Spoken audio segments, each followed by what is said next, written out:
You know when you just have one of those really juicy conversations and you get so excited because you think, oh my goodness, I get to share this with the world. And there are definitely days in my business where I feel like I'm being paid to have interesting conversations. My life is now complete. Well, today is one of those days, and I just wrapped up recording this awesome interview with two amazing entrepreneurs. Da, da, da. That's the big surprise. There are two of them. It's not the surprise, obviously, but seriously, we just finished up this awesome recording with two amazing entrepreneurs who you may have heard of them. I wouldn't be surprised if you were listening to their podcast on the regular, but we covered some really interesting topics, things that were quite pertinent to me this week. And one of those things was about this idea of creativity and whether you are using soul-led creativity, which I realize is quite a woo word for me to use, but bear with me, whether you are using soul-led creativity or whether you're using ego-led creativity. And that's been really interesting to me because over the last few months, I've been doing some analysis in my business and I've been sharing that with you guys. And I mentioned a few episodes ago that there were some metrics that we were tracking and some activities that we were doing that were great at, boosting my ego, posting on Twitter a zillion times a day for anyone who doesn't remember that. But actually the metrics weren't performing.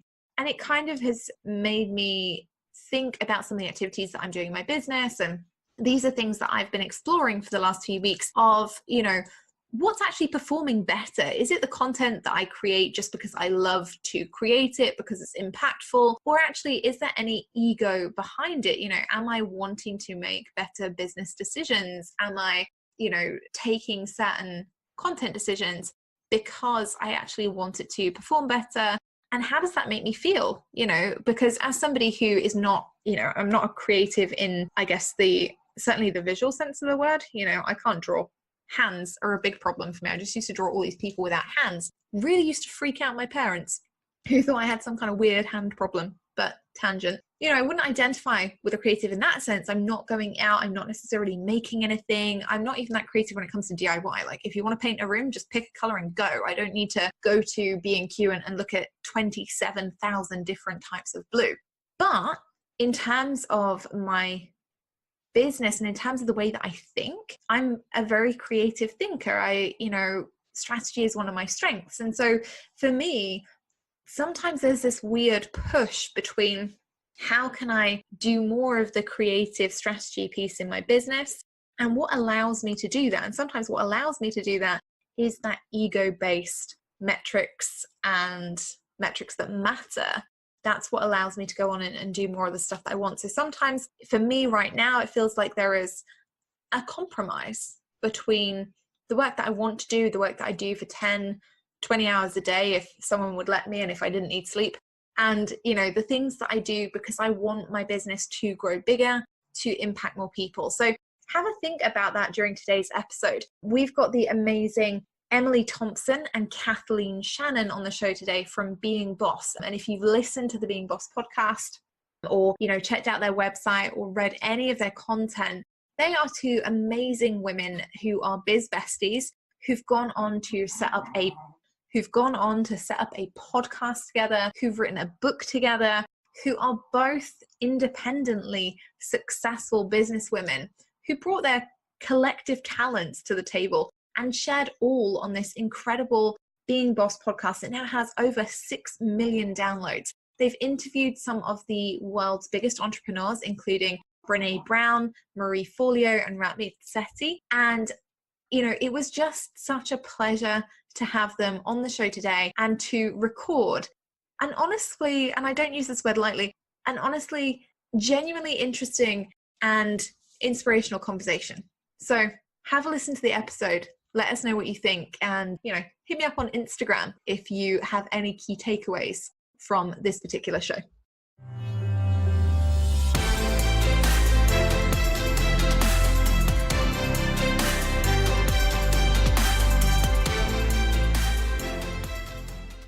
Okay, Poddies, you asked, I listened, and we have managed to bring the amazing Emily Thompson and Kathleen Shannon from Being Boss onto the podcast today. Welcome, ladies. It's amazing to have you here.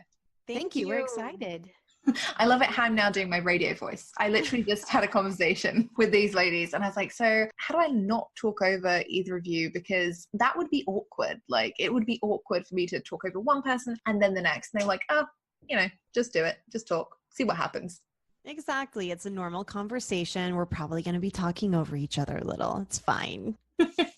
I'm excited to navigate this one today. Well, ladies, thank you so much for coming on. I'm genuinely stoked about this conversation. And when the poddies, my podcast listeners, came to me and said, we would love for you to bring on Emily and Kathleen, I was like, oh, yes, that's so exciting, because I've listened to your Being Boss podcast in the past, not only to the phenomenal guest interviews that you do, but also to the solo episodes that you guys do, just you two. And I love them because it kind of feels like you're just sat there with a cup of coffee, jamming on Zoom. Is that how it is? That is exactly how it is. It's funny because we started the podcast as business besties. We were having behind the scenes conversations over Slack and Zoom and Skype for years before we started a podcast, really just talking about the ups and downs of what it's like to do business. We were sharing secrets as far as what was working and what wasn't. We were sharing information about how we price our work and how we navigate tricky client conversations, all the stuff that people weren't actually talking about.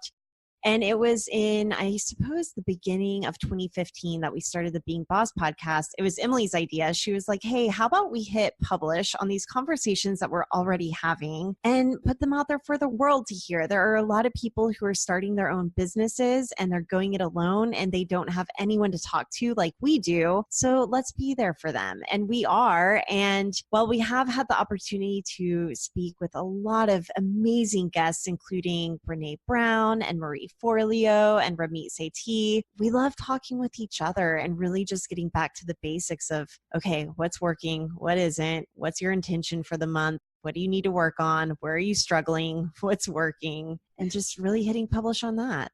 And I really like that because there aren't any other people really doing that. It feels like when you guys are on your podcast, it feels like you're a fly on the wall and that you get to participate in the awesome conversation. And I often find myself talking back to you. So we've had conversations in the past. They just haven't happened yet. I love that. And we hear that quite often. People just feel like, we're all just sitting around the table together chatting. And that's how we always wanted it to feel. I think the magic of what Kathleen and I have been doing has been less about, we're experts who are going to tell you to do this, this, and this. Though we do some of that, it really is in that we're just two bosses trying to be creative and run creative businesses. And we're in it with you. We're in it with everyone who's listening.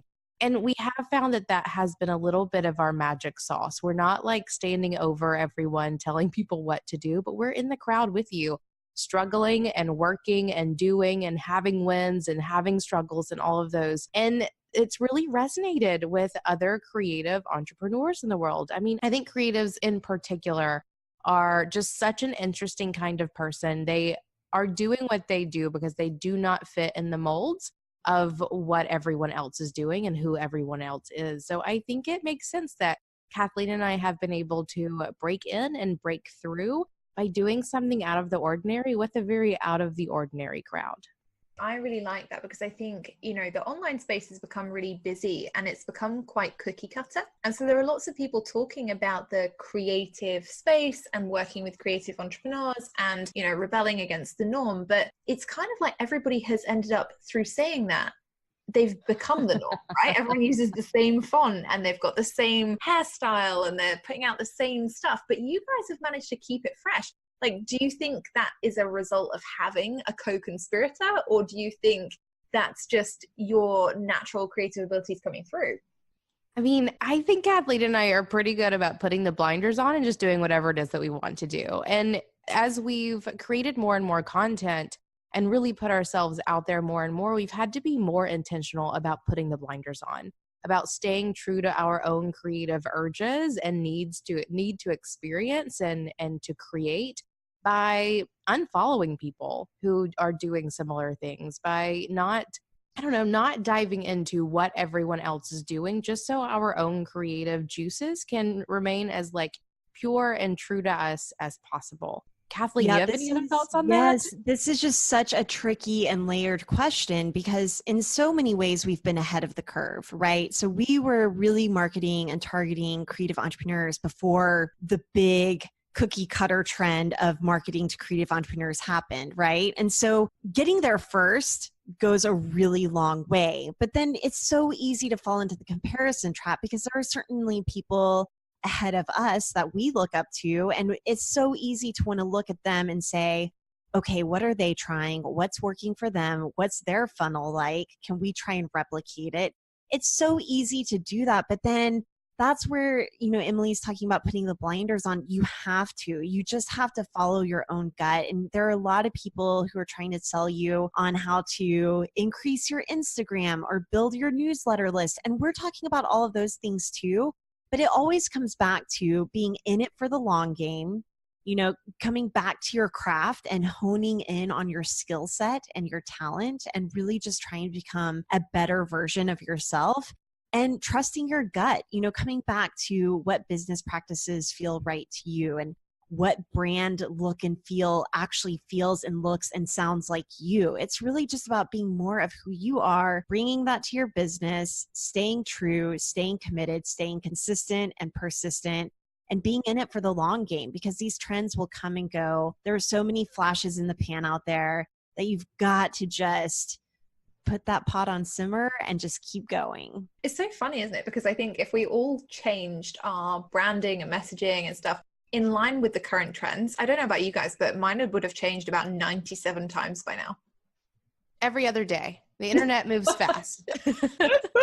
We do love trends and we love keeping our finger on the pulse. I mean, even podcasting in itself is a trend, right? And we love being a part of, the zeitgeist and what's happening and being in it. That's so much fun. And really, whenever it comes to branding, which is my area of expertise, and I love designing things to look and feel like you and to be beautiful and to be cool and expressive, it should feel like the next chapter in your book. It should never feel like a total 180. So you can evolve and you can try on trends, but you really have to think about what is the golden thread of your brand? What is the thing that never changes? And making sure that you're staying true to that, even as you're trying on different outfits or bold makeup styles.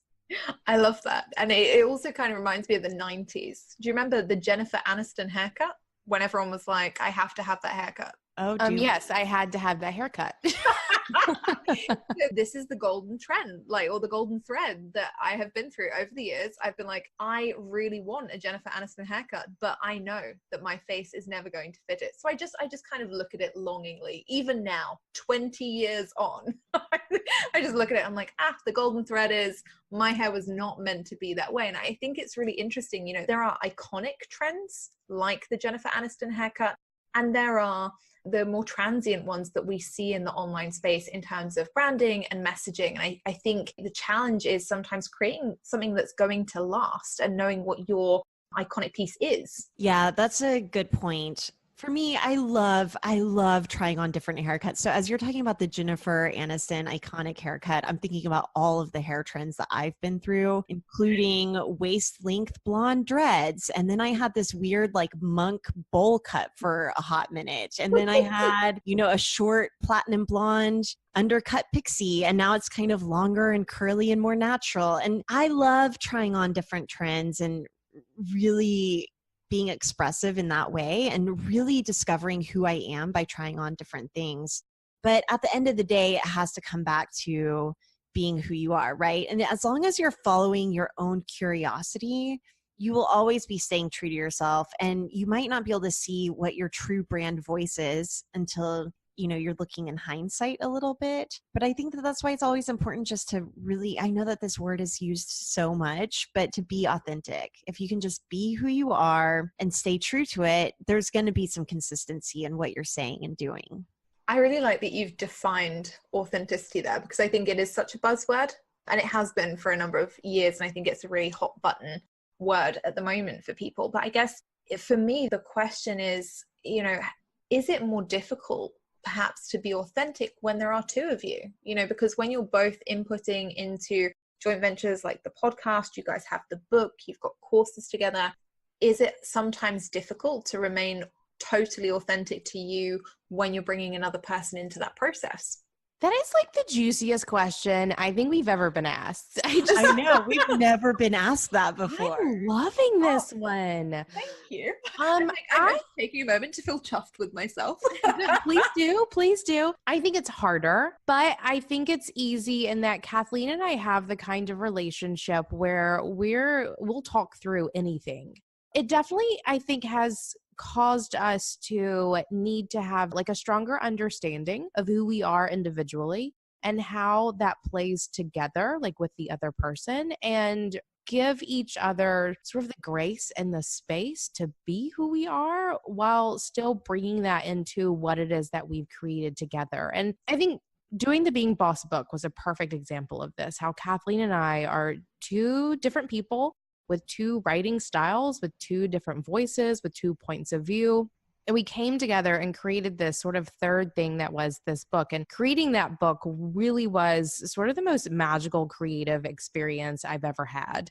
Taking, these two people and bringing them together to create this one thing that where we actually did the audiobook for the book, and reading it aloud, it wasn't even like reading something I had written. It was like reading something else that some other sort of third party that is the combination of Kathleen and I together like came and wrote. I think that Kathleen and I have done those sorts of things so often that we have found a good flow for how it is that we can be individually authentic and lend that to what is authentically being boss.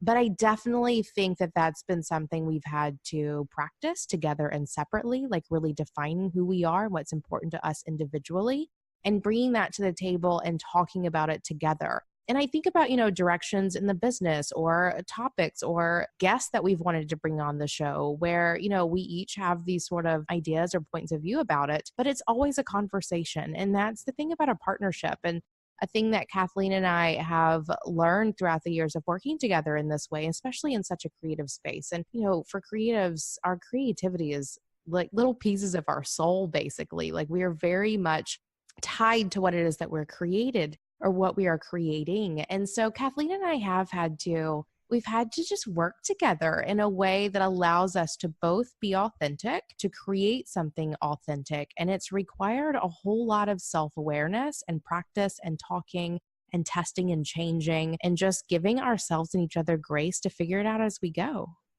Yeah, we both came into this partnership with very bold personalities and a very strong sense of self. And I think that the more you are who you are going into a relationship, the more you can remain who you are. But obviously, like any relationship, there's a lot of compromise and hard conversations. But at the end of the day, I think that my partnership with Emily gives me more context to be authentic and to be who I am. And sometimes that's in alignment with who Emily is. Together we have the same interests and we're both jazzed up on something.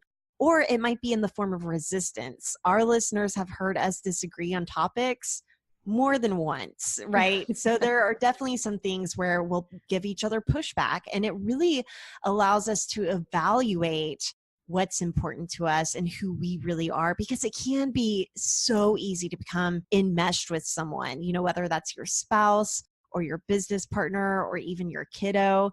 It can be easy to take on some of their feelings or some of their thoughts as your own. And so we've also really developed some healthy boundaries and some healthy practices around, even setting intentions for the month and supporting each other in our boundaries and our intentions. And whenever we do disagree, really trying to see where the other person is coming from.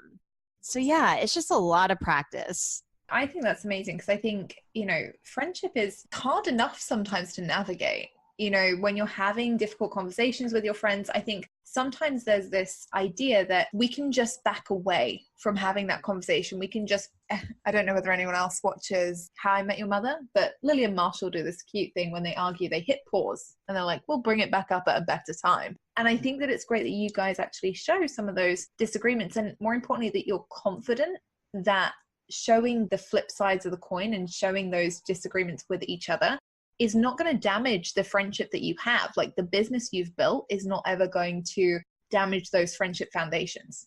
Yeah, I sure hope not. Right? For real. Well, and we've said a couple of times, we were friends first before we were ever business partners, before we ever had a podcast or wrote a book or, did any of the awesome things that we've done. We were friends. And I think that, or I can't imagine a business scenario that would break that friendship. And again, we've been through enough. We have had enough hard conversations. Like whenever we did our operating agreement, which came pretty early in the process, it was like, okay, what are we going to do if you die, Kathleen? Like what? And so even breaking into that relationship with having some of the hardest conversations you will ever have with another human being really sort of set us up to talk about, when you compare what's happening to your money versus what are we doing when you die, money is easy. So it sort of brought a lot of those conversations into context. And like Kathleen said, just a lot of practice. I love that. So I guess for my poddies, one of the biggest things for them is this idea of owning their creativity. And, one of the questions that I always have with my clients is around, the difference between what you were saying, Emily, earlier about soul-led creativity and ego-led creativity. And I just love to touch upon that with you guys. Like, have there ever been any ideas that you felt like, this would be an amazing creative outlet, but it would be more ego-led than driven by like our authentic selves? I think 90% of my ideas are ego-led. I love it.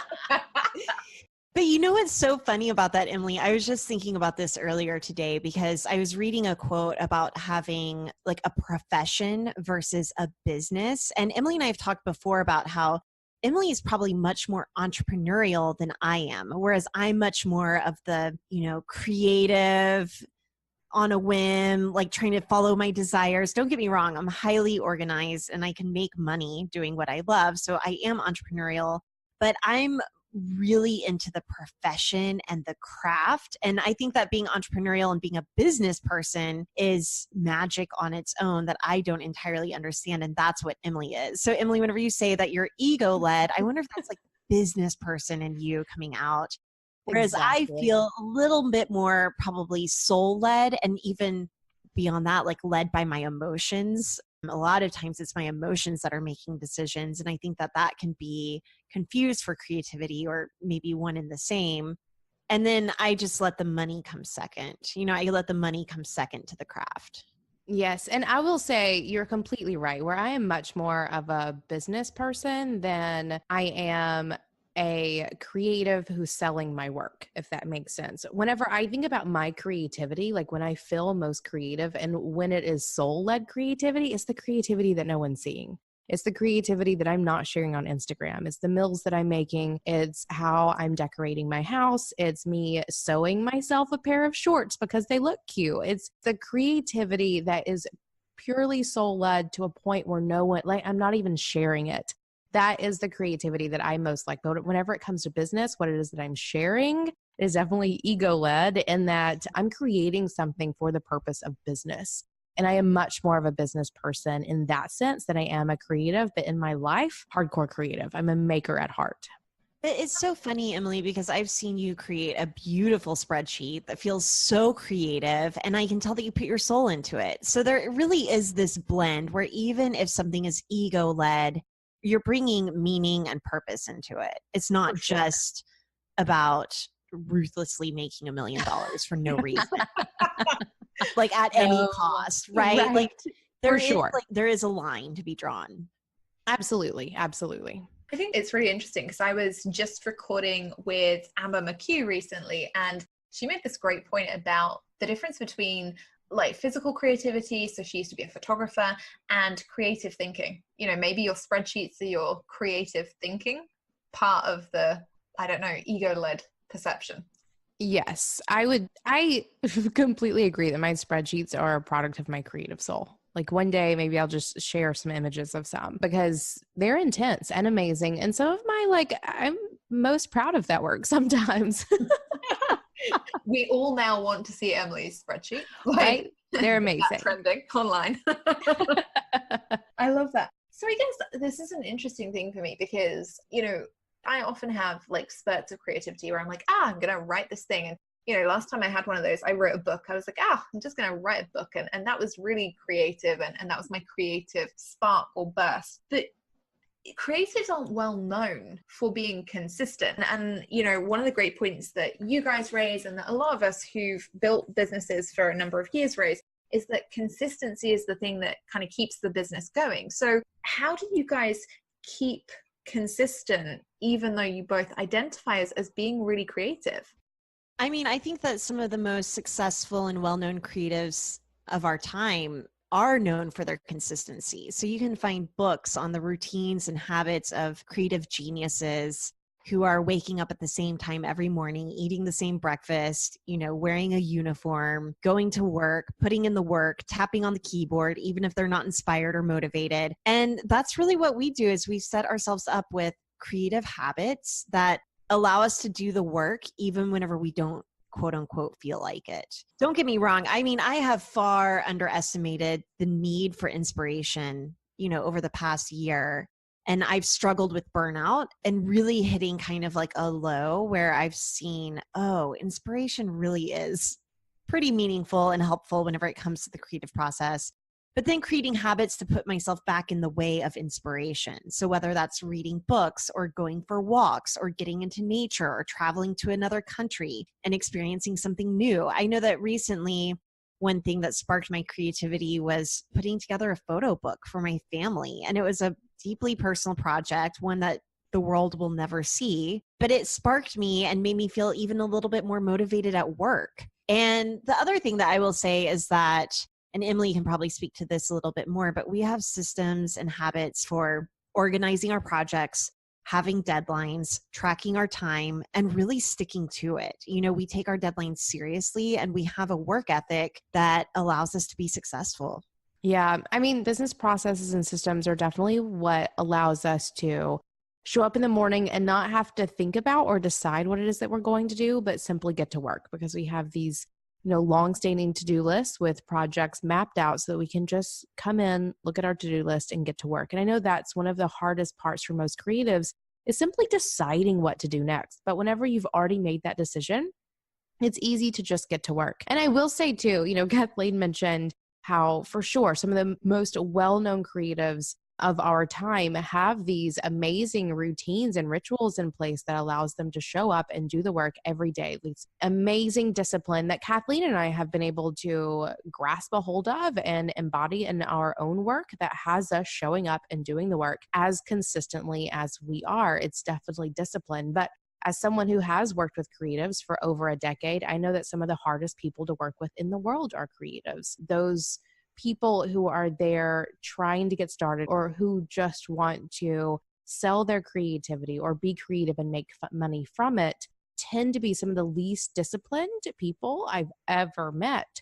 And I think that hands down, the thing that is missing is discipline, is the discipline to show up and do the work every day, whether you feel like it or not. And like Kathleen said, around making routines for being inspired. You can make routines and be disciplined in things that are life-giving and fun and inspirational to you, but you have to show up and do those things as well. That's how you get the results that you want. See, I really like that approach, because I believe that, you need to have a schedule, but equally, I think there has to be that balance of giving yourself time to do the things that you enjoy in order to fuel the things that maybe you don't want to do as much. One of the things that I really struggle with in my business is accounting. I just hate it. I'm not an Emily. I don't like spreadsheets. I just don't like looking at it, And it frustrates my accountant, because when it comes around to tax time and things, the bookkeeper has done all the work and it all looks great, but I'm still sat there and I'm like, look, guys, I just want to pay it and I don't want to see it. But he really enjoys it. He wants, to walk you through the numbers and for you to feel like you understand where every single, penny was spent. And because that's what fuels him. He really loves that part of his business, because for him, I guess that's like my part of talking to a client and being able to connect with a client. So I think it is important to have that balance of the things that you enjoy versus the things that you don't, and knowing when you just kind of have to push through, as opposed to when you get to give up and just say, well, I'm just not going to do that and I'm going to shelve it completely. For sure. One of the things that we talk about, and one of the things that we've done, we have this thing called CEO Day Kit. And it's this really great kit that allows creatives to sit down once a year, but they can also use it every month to look at the business side of their business. And because we know that creatives hate doing their accounting, they don't like looking at their numbers, they're probably not making year-long marketing plans, those sorts of things.